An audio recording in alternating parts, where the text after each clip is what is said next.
આજે વિસાવદર વિધાનસભાની પેટા ચૂંટણીમાં મતદાન યોજાયું છે। મેં મારા બૂથ ઉપર આણંદપુર ગામે મારા મતનો સહી અધિકારનો ઉપયોગ કરેલ છે।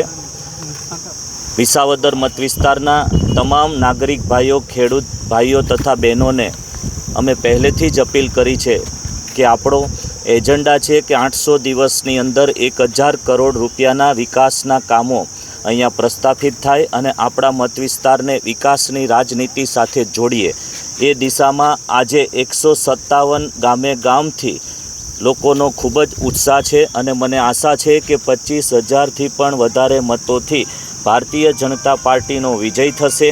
નકારાત્મક રાજનીતિ કરનારાઓને વિસાવદરના મતદાર ભાઈઓ સબક શીખવાડશે અને અમારો મત વિસ્તાર એ શાંતિપ્રિય અને ખેતી કરી અને મહેનત કરી અને કરનારા અમારા મત વિસ્તારના ભાઈઓ બહેનોમાં અમારા વિસ્તારમાં કોઈ અશાંતિ ન ફેલાવે બહારથી આવીને એના માટેના મત આપી અને ભારતીય જનતા પાર્ટીનો જ્વલંત વિજય થવાનો છે। કિરીટભાઈ, 2012 પછીથી તો ભાજપનું અહીંયા કોઈ કરતા કોઈ પ્રતિનિધિ નહોતા, આપ પૂરા મત વિસ્તારમાં ફર્યા છો, શું આપને પ્રતિભાવો મળ્યા હતા? દરેક ગામડે ગામડે એવો પ્રતિસાદ મળી રહ્યો છે કે હવે માત્ર 2.5 વર્ષ જેટલો સમયગાળો બાકી છે। એમાં અમારા ઘણા બધા મુદ્દાઓ જે છે, દાખલા તરીકે સૌની યોજનાના પાણીને ચેકડેમ સુધી પહોંચાડવું, નવા અમારા 3 ડેમો છે એ અમારા મત વિસ્તારમાં સ્થાપિત કરવા, પરબનો અષાઢી બીજના મેળાને રાષ્ટ્રીય ફલક ઉપર જે રીતે ઘેડ માધુપરમાં છે એ રીતે લઈ જવો, સાસણમાં જે રીતે સિંહ દર્શન થાય છે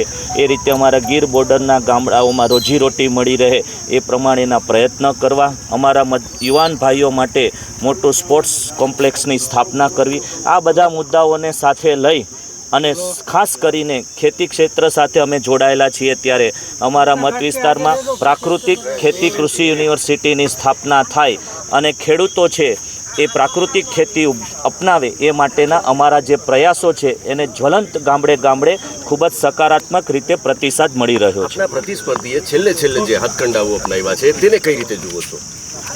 રાજનીતિમાં અને કોઈ પણ ચૂંટણીમાં અમારા મત વિસ્તારે આવી કોઈ ચૂંટણી જોઈ નથી કે પોતે જ પોતાના 12 જેટલા અપક્ષ ઉમેદવારો રાખે અને જે ન કરવાનું હોય એ કરે, આરોપ પ્રત્યારોપ થતા હોય, પરંતુ હદ સુધી જે નિમ્ન કક્ષાનું વાતાવરણ બહારથી આવેલા લોકોએ અહીંયા જે પ્રસ્થાપિત કર્યું છે એને અમારા મતદાર ભાઈઓ બોલીને નહીં પરંતુ મતપેટીમાં જવાબ આપશે।